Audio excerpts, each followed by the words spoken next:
नमस्कार, मैं हूं संजय शर्मा। आप देख रहे हैं 4 PM न्यूज़ नेटवर्क।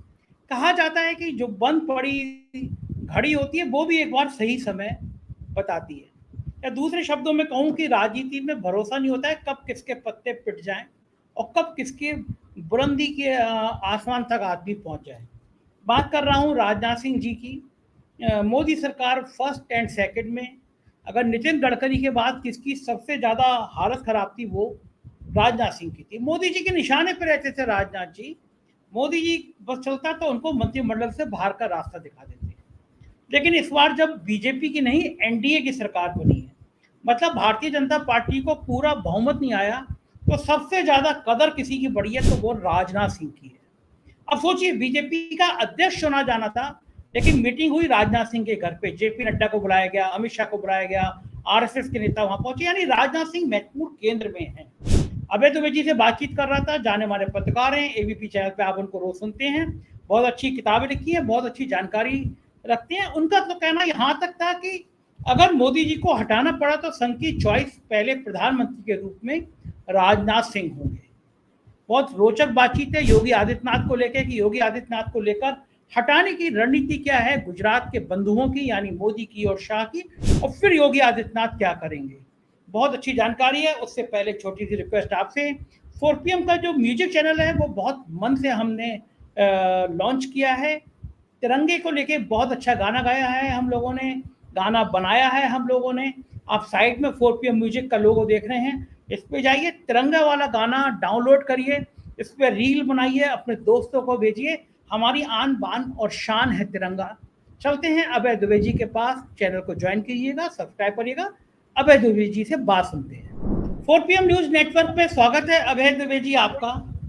राजनीति में कहा जाता है वक्त का कोई भरोसा नहीं है, कब कौन आदमी कितना मजबूत हो जाए, कितना भारी हो जाए, किसके पल्ले भारी पड़ जाए, किसके पत्ते फिट जाए, कुछ कहा नहीं जा सकता। मोदी सरकार पार्ट 1 और पार्ट 2 में कोई सबसे सीनियर नेता जो सबसे ज्यादा अपेक्षित था, गडकरी के बाद अगर नाम आता था वो राजनाथ सिंह का आता था। लेकिन भाजपा सरकार की जगह जब से एनडीए की सरकार बनी, यानी भारतीय जनता पार्टी को पूरा बहुमत नहीं मिला, तब से सबसे ज्यादा महत्वपूर्ण व्यक्ति कोई है तो वो राजनाथ सिंह हो गए हैं। राजनाथ सिंह के घर विपक्ष की बैठकें होती हैं, विपक्ष मतलब असंतुष्ट बीजेपी के नेताओं को मैं विपक्ष कह सकता हूँ। और अब मीटिंग हुई है राजनाथ सिंह के घर पर कि भारतीय जनता पार्टी का नया अध्यक्ष कौन हो। ये बैठक हो रही है राजनाथ सिंह के घर पर। जाना पड़ रहा है अमित शाह को, जाना पड़ रहा है नड्डा जी को, आरएसएस के दत्तात्रेय होसबोले, अरुण कुमार, ये सब राजनाथ सिंह के घर जुटे हैं। क्या लगता है आपको कि अब राजनाथ सिंह के पत्ते पलट गए हैं? क्या मजबूरी है, राजनाथ सिंह इतने महत्वपूर्ण हो गए? पूरी मुझे इस पहलू की, इस पहेली का हल बताइए कि हुआ क्या है आखिर। देखिए, नरेंद्र मोदी के भारतीय राजनीति में उभार से पहले राष्ट्रीय स्वयंसेवक संघ की तरफ से भारतीय जनता पार्टी की राजनीति में जो दो नाम सबसे ज्यादा महत्वपूर्ण थे, उसमें एक नाम था नितिन गडकरी का और दूसरा नाम था राजनाथ सिंह जी का। संघ ने जब नितिन गडकरी को भाजपा का अध्यक्ष बनाया तो नितिन गडकरी दुर्भाग्य से पूर्ति घोटाले के आरोपों में घिर गए और उसके बाद में फिर एक तरह की जद्दोजहद चली। उन्होंने उससे निकलने की कोशिश की लेकिन नहीं निकल पाए, उन्हें अध्यक्ष पद छोड़ना पड़ा। जब उन्होंने अध्यक्ष पद छोड़ दिया उसके बाद संघ के पास उनका एक ही विकल्प था, राजनाथ सिंह जी को पार्टी का अध्यक्ष बनाया। तो राजनाथ सिंह बहुत महत्वपूर्ण हस्ती हैं संघ की निगाह में। उसकी एक सबसे बड़ी वजह यह है कि उनकी शख्सियत और उनका राजनीति के बारे में रवैया, उनका सोचने का तरीका और सबको साथ लेकर चलने की उनकी क्षमता, ये राजनाथ सिंह जी की बहुत बड़ी विशेषता है। और नरेंद्र मोदी के जमाने में भारतीय जनता पार्टी में ऐसे लोगों, ऐसे इस तरह इस योग्यता के लोगों का टोटा हो गया, ऐसे लोग आमतौर पर मौजूद नहीं है। तो जब 4 जून को नरेंद्र मोदी ने बहुमत खो दिया, भारतीय जनता पार्टी ने बहुमत खो दिया, तो संघ की निगाह फिर से दोबारा राजनाथ सिंह जी के ऊपर टिकी और फिर से राजनाथ सिंह जी एक बार संघ और भाजपा के बीच संबंध सूत्र के रूप में, संघ की नीतियों को भाजपा में लागू कराने के सबसे बड़े माध्यम के रूप में।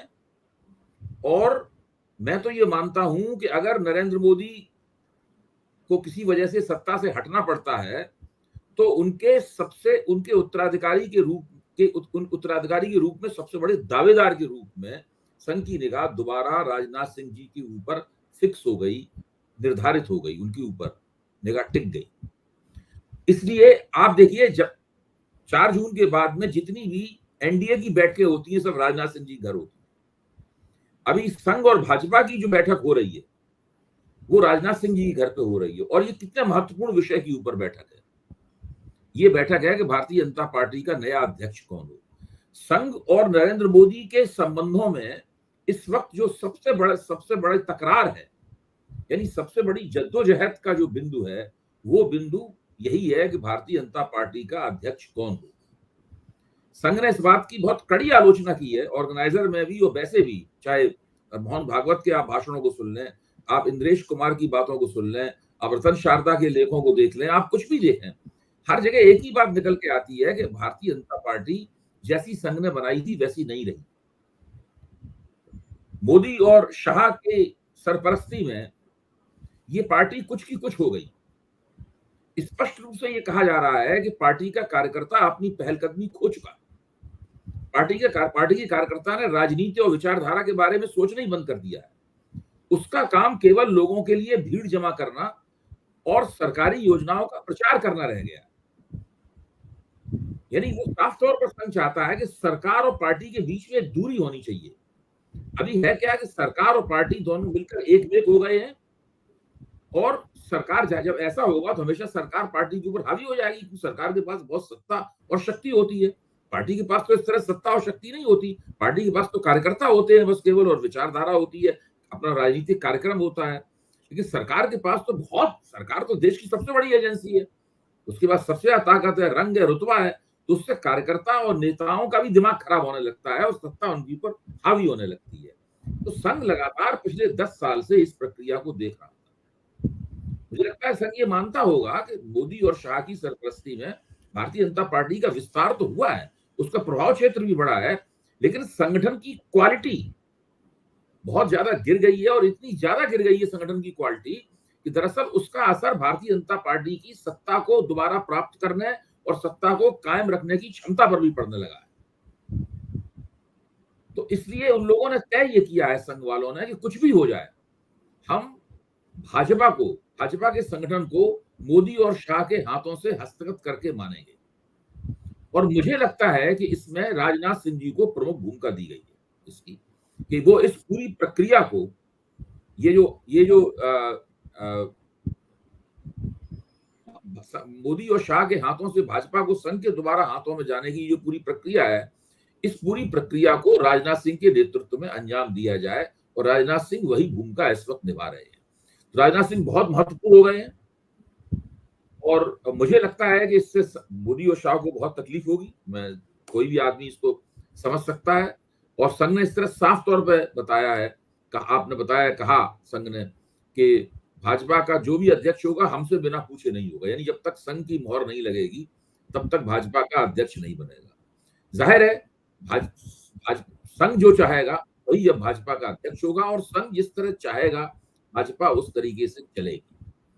ये बात भी उत्तर प्रदेश की राजनीति को भी बड़ा प्रभावित करने वाली है। अगर संघ की मर्जी का भाजपा अध्यक्ष बन गया, जो निश्चित रूप से बनेगा, मोदी में अब इतनी ताकत नहीं रही कि वो संघ के आदेशों का उल्लंघन कर सके, वो वक्त निकल गया। मैंने कल के अपने कार्यक्रम में 4 PM पे जो मैंने किया था, आप नहीं थे संयोग से, मैंने कहा भी था कि मोदी की स्थिति ये हो गई है, अगर कोई वक्तव्य देते हैं तो वो टाइम्स में, और अखबारों में तो छपता ही नहीं, टाइम्स ऑफ इंडिया में 15वें पेज पे सिंगल कॉलम खबर छपती है, उसमें आधे इंच की तस्वीर मोदी की छपी है। तो ये स्थिति हो गई है मोदी की। तो पहले जो फोटो अपॉर्चुनिटी मोदी की होती थी, अभय जी पुरानी बात हो गई है। तो मोदी को वो दम नहीं कि वो राष्ट्रीय स्वयंसेवक संघ के निर्देश, हिदायत और उनकी इच्छा का उल्लंघन करके अपनी बात को मनवा सके। वो बात अभय जी मुझे ना आपकी बात पे वो छोटी तस्वीर छपती है, मुझे वो पिक्चर का डायलॉग याद आ गया, आज उतनी भी नहीं है मैं खाने में जितनी पी के छोड़ दिया करते थे पैमाने में। तो जहाँ फ्रंट पेज की लीड इंतजार करती थी मोदी जी का, अखबार के चैनल इंतजार करते थे, मैं टीवी में चैनलों में भी देख रहा हूँ, उन गोदी मीडिया के चैनलों में भी अब एंकर जो हैं थोड़ा विरोध की, विपक्ष की बातें भी करने लगे हैं। आप बिल्कुल ठीक कह रहे हैं। आप ये देखिए केवल एक यंग युवा अनुसंधानकर्ता को बैठाकर यही देखिए कि पिछले 1 महीने में जो प्रिंट मीडिया है, और टीवी मीडिया पर भी ये रिसर्च किया सकती है, प्रिंट मीडिया ने कितने बार नरेंद्र मोदी की तस्वीर और उनके वक्तव्य को पहले पन्ने पर स्थान दिया है, महत्व दिया है। आप पाएंगे कि बहुत कम ये मौके आए हैं इस बीच में, काफी कम मौके आए हैं इस बीच में। मोदी जी तो रोज कोई ना कोई डिजाइन बनाते रहते हैं कि उनको ये किया जाए, लेकिन अब जगह नहीं मिलती, क्योंकि धीरे धीरे मीडिया के मालिकों को सबको यकीन हो गया है कि ये बंदा जा रहा है, ये बंदा दरवाजे की तरफ धीरे धीरे खिसक रहा है। तो ये ऐसी स्थिति बनी है, और मैं ये समझता हूं कि जिस दिन राष्ट्रीय स्वयंसेवक संघ की मर्जी का अध्यक्ष भारतीय जनता पार्टी का बन गया, उसके बाद से मोदी जी की दरवाजे की तरफ जाने की गति और तेज हो जाएगी। मैं उत्तर प्रदेश के बारे में बात कर रहा था, अगर अब जिस दिन अध्यक्ष बनेगा उस दिन, अगर उससे पहले इन्होंने आदित्यनाथ को नहीं हटा दिया मुख्यमंत्री पद से, तो भाजपा संघ के अध्यक्ष बनने के बाद में आदित्यनाथ जी को मुख्यमंत्री पद से हटाना इनके लिए और भी मुश्किल हो जाएगा।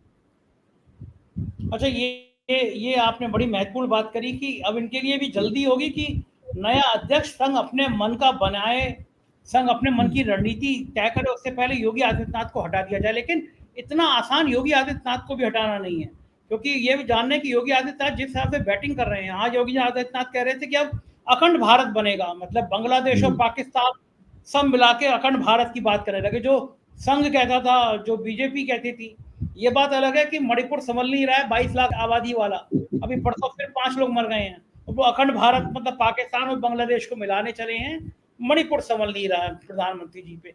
लेकिन जिस तरह से योगी आदित्यनाथ बैटिंग कर रहे हैं, इसका मतलब है कि संघ की लाइन को वो आगे बढ़ा रहे हैं। क्या मोदी जी किसी भी रणनीति से हटा पाएंगे आदित्यनाथ को? कौन सा गांव? मैं तो जो परिस्थिति है उसकी मैपिंग कर रहा हूं आपके सामने। अगर भारतीय जनता पार्टी का संगठन राष्ट्रीय स्वयंसेवक संघ के हाथ में चला गया, तो उत्तर प्रदेश में भाजपा का नेतृत्व भी उस व्यक्ति के हाथ में जाएगा, तो भूपेंद्र चौधरी के पास नहीं रहेगा, जो दरअसल संघ के कहने पर चलेगा। और अभी तक मोदी और संघ के बीच में अगर तुलना की जाए, तो उत्तर प्रदेश में संघ आदित्यनाथ जी के साथ खड़ा हुआ है, कम से कम आज की तारीख तक। बाद में संघ की पसंद बदल जाए किसी वजह से, वो बात दूसरी है, लेकिन आज की तारीख में आदित्यनाथ जी अगर टिक पाए या अमित शाह के हमले के मुकाबले, तो वो संघ की वजह से टिक पाए। अच्छा, वो टिकने की भी रणनीति ये स्थिति है।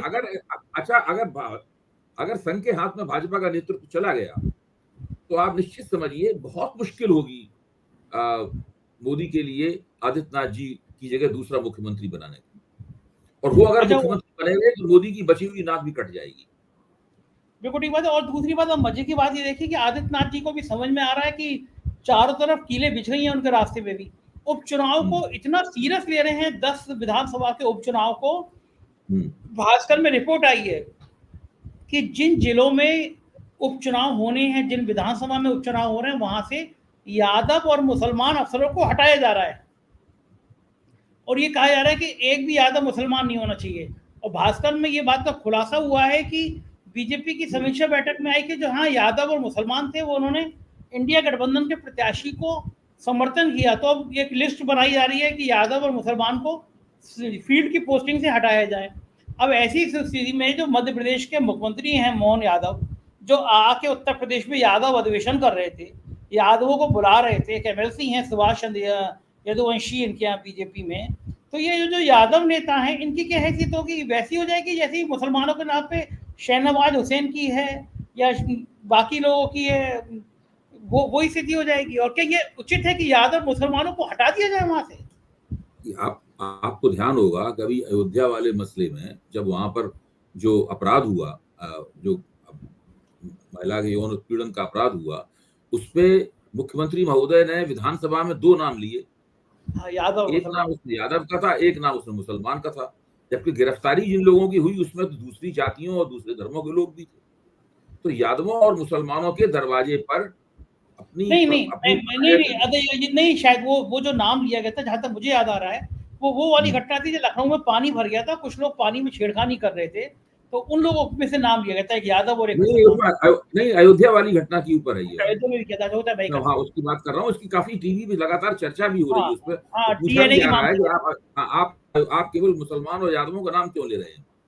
देखिए, स्थिति क्या है कि भारतीय जनता पार्टी ने उत्तर प्रदेश में 2014 का चुनाव, 17 का चुनाव और 22 का चुनाव एक ऐसे नारे के ऊपर जीते हैं जिस नारे को वो मंच से नहीं लगाते। इस बारे में कई बार मैं 4PM के मंच पर कह चुका हूं, 3 जात के खिलाफ सब जात, यादव, मुसलमान और जाटव।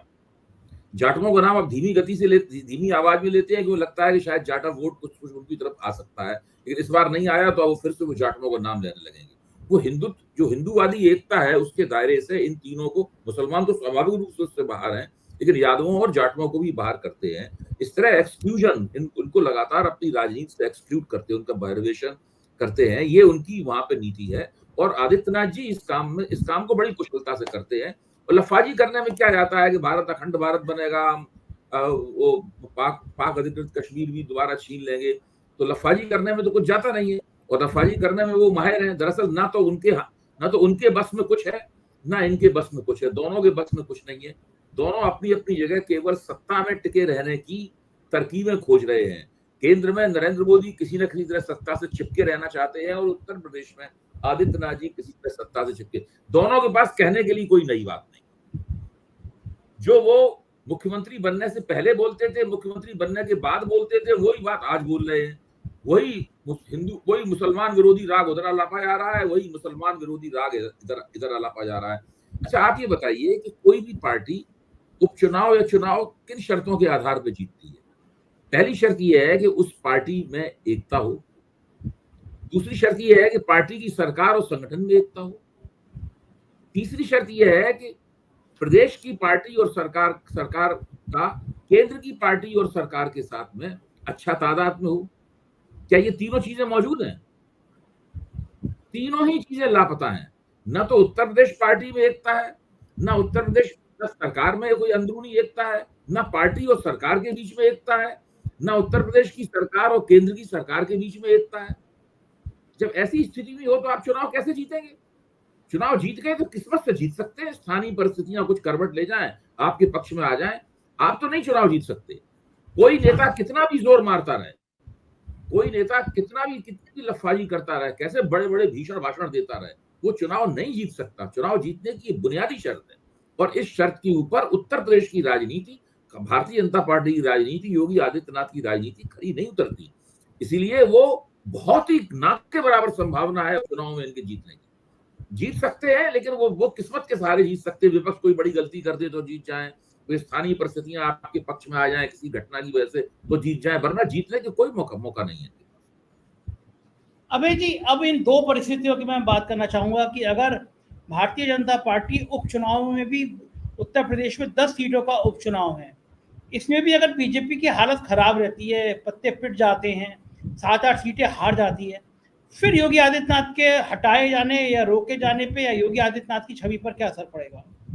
मेरे ख्याल से तो अगर भारतीय जनता पार्टी अपनी तीनों सीटें हार जाती है और वो विपक्ष की भी कोई सीटें जीतने में कामयाब नहीं हो पाती, या अपने जो सहयोगी दल हैं उनको सीटें जिताने में कोई मदद नहीं कर पाती, तो योगी आदित्यनाथ जी को हटाने की पूरी कोशिश की जाएगी। तुरंत इसी बहाने उनको हटा दिया जाएगा। वही तो किसी काम के नहीं है, न तो लोकसभा चुनाव में सीटें जिताने में इनका योगदान रहा और ना ये उपचुनाव जिता पा रहे हैं, तो इनसे कैसे उम्मीद की जाए कि 2027 में ये जो है वो विधानसभा का चुनाव जिता देंगे। इसके बाद तो इन्हें हटाने की पूरी कोशिश की जाएगी। मतलब मेरे ख्याल से तो वो उनका अंतिम क्षण होगा अगर ये उपचुनाव में ठीक से प्रदर्शन इन्होंने नहीं किया। मुख्यमंत्री के तौर पर उनका अंतिम क्षण होगा। अच्छा, हटाने के पीछे रणनीति अगर नहीं फिर भी नहीं हटाते हैं, मतलब लोकसभा की नाकामी के बावजूद नहीं हटाते हैं, उपचुनावों की नाकामी के बावजूद नहीं हटाते हैं, तो हमको रखे रहने का तर्क आधार क्या होगा? ठीक बात है, बिल्कुल सही बात है। अच्छा, वो मुझे बताइए कि हटाने के पीछे लॉजिक क्या होगा? वैसी पर्ची जैसे मोहन यादव के नाम की निकली, जैसे राजस्थान के मुख्यमंत्री के नाम की निकली, ऐसी पर्ची निकाली जाएगी या फिर पार्टी के अंदर विद्रोह होगा विधायकों का? क्योंकि योगी पार्टी के अंदर केशव मौर्य वगैरह के नेतृत्व में बड़े स्तर के ऊपर मांग की जाएगी, आला कमान से बात कही जाएगी और आला कमान वहां से निर्देश देगा कि भाई आप इस्तीफा दीजिए, और किसी नए व्यक्ति को जो आला कमान जिसकी तरफ इशारा होगा। और मुझे यकीन है कि वो केशव मौर्य नहीं होंगे, हालांकि वो चाहते हैं, पूरी पेशबंदी इसीलिए कर रहे हैं। अमित शाह भी शायद उनको बनवाना चाहेंगे और उसके बाद में उस व्यक्ति को विधायक दल का नेता चुन लिया जाएगा। आपने ये कहा केशव मौर्य नहीं होंगे, आपको केशव मौर्य में क्यों आपने ऐसे बेचारे का दिल तोड़ दिया? मेरा मानना यह है कि आला कमान केशव मौर्य को मुख्यमंत्री पद के लायक नहीं मानता है, ऐसा मेरा मानना है। मेरी बात गलत भी साबित हो सकती है, मैं ये नहीं कह रहा हूं कि मेरी बात सही होगी, क्योंकि अगर उन्हें मुख्यमंत्री पद के लायक माना जाता तो वो पहला चुनाव 2017 का, जिसमें बड़ी असाधारण जीत भाजपा ने दर्ज की थी, उस वक्त वो भारतीय जनता पार्टी के प्रदेश अध्यक्ष थे, उनको उसी वक्त मुख्यमंत्री पद मिल जाता। लेकिन उस वक्त मुख्यमंत्री पद उनको बिल्कुल नहीं मिला, उनकी जगह नाम चलने लगा मनोज सिन्हा का। फिर मनोज सिन्हा का जब नाम आरएसएस के दबाव में कटा तो फिर आदित्यनाथ जी का नाम आ गया सामने, राजनाथ सिंह जी का नाम चला था। आपको याद है वो राजनाथ सिंह जी का नाम चला था। उनको अभी इस पाए का नेता नहीं माना जाता, उन्हें उत्तर प्रदेश का मुख्यमंत्री बना दिया जाए। दूसरे ये है कि वो अपना चुनाव भी हारते रहे हैं। हाँ, अभी वो 2022 में एमएलए का चुनाव हार गए। इससे पहले भी चुनाव जीतने के मामले में उनका रिकॉर्ड कोई खास अच्छा नहीं रहा है। अच्छा, वैसे एक बात है अभय जी, एक शब्द हमारे कहा जाता है रेल बना देना, मतलब किसी आदमी की बिल्कुल उसकी सट्टी पुट्टी गुम कर दी जाए, उसकी बेचारे की बर्बादी कर दी जाए, उसे रेल बनाना कहते हैं। योगी आदित्यनाथ ने केशव मौर्य की रेल तो बना दी। जब वो पहले दिन से 2017 में जब वो पंचम तल पे जाके मुख्यमंत्री कार्यालय पर अपनी नेम प्लेट लगाए आए थे, तब योगी आदित्यनाथ ने उनकी नेम प्लेट उखड़वा दी। अब उनके इर्द गिर्द रहने वाले कहते हैं कि जब चुनाव चल रहे थे तो बाकायदा छापे पड़वाए गए उनके कार्यालय पे, और उनको हरवाने में योगी आदित्यनाथ की बड़ी भूमिका रही है, उनके समर्थक कहते हैं। उसके बाद में विभाग जो था पीडब्ल्यूडी से हटा के तब बेहतरीन विभाग दे दिया गया। तो डिप्टी सीएम की वो गद बनी है कि तो विपक्ष के भी किसी नेता की गद नहीं बनी। लेकिन अब एक समस्या और है कि अब उनके अपमान को, उनकी इस रेल बनाने वाली रणनीति को बैकवर्ड में ये संदेश प्रचारित कर रही है विपक्ष और समाजवादी पार्टी कि देखो इनके अंदर पिछड़े जाति के नेता की इतनी इज्जत कितनी है। उन बेचारे को स्टूल मंत्री कह के ऐसा कर दिया गया है कि लोग केशव मौर्य की फोटो और स्टूल संग संग लगा के वायरल करते हैं। इतनी मैं कह रहा हूँ, इतना अपमान तो विपक्ष के किसी नेता का नहीं हुआ जितना इनका हो गया। इन स्थिति में दोनों साथ में रह कैसे पा रहे हैं अभी तक? नहीं, साथ में कहाँ रह रहे हैं? देखिए, आप वो साथ में कहाँ रह रहे हैं? ये तो अब उन्होंने जाकर आला कमान ने शायद उनसे कहा होगा कि मीटिंगों वगैरह में जाए। ये और ब्रजेश पाठक दोनों तो आदित्यनाथ जी की बुलाई हुई मीटिंगों में भी नहीं आते थे। आदित्यनाथ जी जब इनके मंडलों की मीटिंग बुलाते थे तो उनको उप मुख्यमंत्री के तौर पर निमंत्रित नहीं करते थे, विधायक के तौर पर निमंत्रित करते थे। तो इन संबंध तो बहुत ज्यादा खराब है इनके। वो दिल्ली में पड़े रहते हैं, उत्तर प्रदेश में सरकार चलाने की प्रक्रिया में ये लोग भागीदारी नहीं करते। ये तो इन लोगों की स्थिति है। मुझे तो नहीं लगता कि ये लोग किसी भी तरीके, ये सहअस्तित्व की स्थिति नहीं है, ये कोएग्जिस्ट नहीं कर रहे हैं ये लोग पार्टी और सरकार में। ये बात ठीक है। अच्छा, अगर मान लीजिए ये रणनीति में दिल्ली कामयाब हो जाता है, गुजराती भाई अपने कामयाब हो जाते हैं, आदित्यनाथ जी को हटा देते हैं, पार्टी के अंदर विद्रोह होता है, पिछड़ी जाति के या बाकी जातियों के विधायक इकट्ठे होते हैं, पहले भी इकट्ठे हो चुके, 100-150 विधायक धरने पे बैठ चुके, पहले भी ये इकट्ठे होते हैं और ये कहते हैं कि हटाओ भाई इनको, वरना हम विद्रोह कर देंगे, और इनको हटाया जाता है। सपोज तो आपको कहता है योगी आदित्यनाथ शांत होकर बैठ जाएंगे, वो नेताओं वसुंधरा राजे, शिवराज सिंह चौहान जैसे हैं, और नहीं बैठेंगे तो उनकी रणनीति क्या होगी, वो कैसे पलट के दिल्ली को जवाब देंगे, क्या लगता है? देखिए, योगी आदित्यनाथ जी के साथ एक समस्या है। मैं नहीं मानता कि वसुंधरा राजे जैसे हैं या शिवराज सिंह चौहान जैसे हैं, वो पार्टी की राजनीतिक प्रक्रियाओं के जरिए मुख्यमंत्री नहीं बने। वो संघ के भी नहीं है, संघ की राजनीतिक संघ उन्हें समर्थन दे रहा है, लेकिन वो संघ के भीतर भी नहीं है। क्योंकि उन्होंने भाजपा के अंदर कभी काम नहीं किया, संघ के अंदर काम नहीं किया, तो भाजपा के अंदर उनकी कोई लॉबी नहीं है, संघ के अंदर भी उनकी कोई लॉबी नहीं है। जैसे वसुंधरा राजे की भाजपा के अंदर राजस्थान भाजपा में एक लॉबी है, या शिवराज सिंह जी की मध्य प्रदेश भाजपा में एक लॉबी है। उत्तर प्रदेश भारतीय जनता पार्टी के अंदर आदित्यनाथ जी की कोई लॉबी नहीं है, क्योंकि उनकी कोई जड़ें नहीं है उसके अंदर, ऐतिहासिक रूप से उनकी कोई जड़ें उसके अंदर नहीं। यहां तक कि वो तो हिंदू युवा वाणी भाजपा के खिलाफ चुनाव लड़ती रही है, मतलब उनकी भाजपा के अंदर जड़ें कहां से आएंगी? ये तो एक तरह से देखा जाए तो ये एक अपस्टार्ट मुख्यमंत्री, इनको ऊपर से टपकाया गया है। मुख्यमंत्री की कुर्सी पे इनको 2017 में ऊपर से टपकाया गया है। इन्हें खुद भी नहीं पता था कि इनको मुख्यमंत्री बनाया जा सकता है, ये स्थिति थी। ना इनके नेतृत्व में चुनाव लड़ा गया था, हम सभी जानते हैं चुनाव के बाद की पसंद है। लेकिन पिछले 7 साल से ये मुख्यमंत्री हैं। इस बीच में इनकी एकमात्र और बहुत बड़ी राजनीतिक उपलब्धि यह है कि उत्तर प्रदेश का राजपूत समाज जो इनका सजातीय है वो इनको अपना नेता मानने लगा, वो इनके साथ भावनात्मक रूप से जुड़ गया है। अगर ये हटाए जाएंगे तो संगठन के स्तर पर तो कोई चुनौती नहीं दे पाएंगे, वो संगठन में इनकी जड़ें नहीं है। लेकिन ये भाजपा का जो राजपूत वोट है, जो इस चुनाव में हिलते हुए दिखा था, मैं नहीं कह रहा हूं कि राजपूत वोट भाजपा से दूर गया है, बहुत ना के बराबर ही दूर गया होगा एक दो निर्वाचन क्षेत्रों को छोड़कर, लेकिन उसके बाद विधानसभा चुनावों में वो राजपूत वोट समाजवादी का बड़ा हिस्सा समाजवादी पार्टी में चला जाएगा। इनको हटाने का मतलब ये होगा समाजवादी पार्टी को बलवती करना, उसको और शक्तिशाली करना। तो समाजवादी पार्टी के पास 3 बड़े वोटिंग ब्लॉक हो जाएंगे, मुसलमान, यादव और राजपूत। बाकी और हर बड़ी पार्टी को फुटकर वोट तो थोड़ा बहुत इधर उधर से मिलता ही है, तो समाजवादी पार्टी को हराना इनके लिए बहुत मुश्किल हो जाएगा। ये एक ऐसी बात है जिससे भाजपा का आला कमान इनको हटाने के बारे में सोच के भी नहीं हटा पाता है इनको, क्योंकि लगता है कि राजपूत बहुत जज्बाती तौर पर इनसे जुड़ गया है। अच्छा, मेरा आखिरी सवाल, मैंने ये पूछा आपसे कि योगी आदित्यनाथ क्या करेंगे हटने के बाद? क्या वो केंद्र में मंत्री बन जाएंगे, गोरखपुर चले जाएंगे, हिंदू युवा वाणी खड़ी कर देंगे, बीजेपी को नुकसान पहुंचाएंगे? क्या हिंदू लगता युवा है? वाणी को तो मेरे ख्याल से खड़ा कर ही दिया है उन्होंने, हिंदू युवा वाणी तो फिर से लगभग जीवित ही कर दी है उन्होंने, जो अमित शाह के कहने पे भंग कर दी थी। यहाँ नोएडा वगैरह में जाएंगे तो आप हिंदू युवा वाणी के बोर्ड दिख जाएंगे आपको, और उसमें वहां के स्थानीय संयोजक की और आदित्यनाथ जी की तस्वीर भी लगी हुई आपको दिखाई पड़ जाएगी। इसका मतलब है हिंदू युवा वाणी पहले गोरखपुर और उस मंडल के इलाके में ही सक्रिय रहती थी, अब की बार जब उसका पुनर्जन्म हुआ है तो पूरे उत्तर प्रदेश में दिखाई पड़ेगी, क्योंकि अब तो योगी जी उत्तर प्रदेश भर के नेता हो गए ना, पहले तो केवल उसी इलाके के नेता हुआ करते थे। अब तो हिंदू युवा वाणी हर जगह जब भारतीय जनता पार्टी को परेशान करेगी। दूसरे, उनका संदेश जाएगा राजपूत बिरादरी के ऊपर कि भाजपा को वोट नहीं देना है, भाजपा को वोट ना के बराबर राजपूतों के मिलेंगे। मेरा तो मानना यह है कि भले ही वो केंद्र में मंत्री बनना स्वीकार कर लें, पहले तो मुझे लगता है केंद्र में मंत्री बनना वो स्वीकार नहीं करेंगे, लेकिन अगर वो कर भी लेते हैं केंद्र में मंत्री बनना स्वीकार, तब भी उत्तर प्रदेश की राजनीति में वो किसी भाजपा के किसी दूसरे नेता के नेतृत्व में चुनाव जीता जाए और वो मुख्यमंत्री बने, ये वो कभी नहीं चाहेंगे। तो उत्तर प्रदेश की राजनीति में तो भाजपा का दिवाला निकालने का वो पूरा इंतजाम कर दें। बिल्कुल ठीक बात है, लग यही रहा है। बहुत बहुत शुक्रिया अभय जी, आपने हमें समय दिया, इतनी सारी बातचीत की, आभार। तो ये थे अभय दुबे जी, और आपने सुना उनकी सारी बातचीत। कैसी लगी बातचीत जरूर बताइएगा, अपना प्यार बनाए रखिएगा। शुक्रिया, थैंक यू।